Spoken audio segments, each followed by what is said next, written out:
থালাপতি বিজয়ের এই ঘোষণাটা শুনলে আপনাদের অনেকেরই নায়ক সিনেমার অনিল কাপুরের কথা মনে পড়ে যেতে পারে।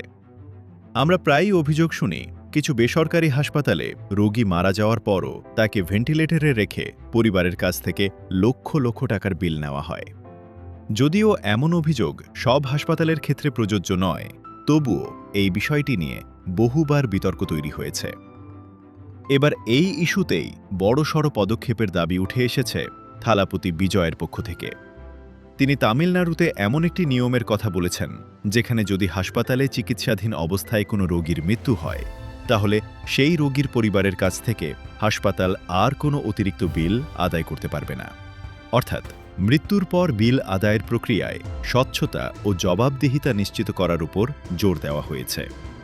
এই প্রস্তাব সামনে আসতেই তামিলনাড়ুর স্বাস্থ্য পরিষেবা ও হেলথ কেয়ার বিলিং সিস্টেম নিয়ে নতুন করে স্বচ্ছতা এবং জবাবদিহিতা নিয়ে তীব্র আলোচনা শুরু হয়েছে।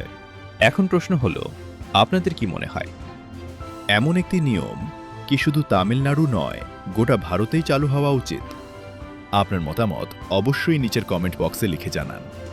আর এমন আরও সিনেমা ও দেশ জুড়ে ভাইরাল আপডেট পেতে চ্যানেলটি সাবস্ক্রাইব করতে ভুলবেন না।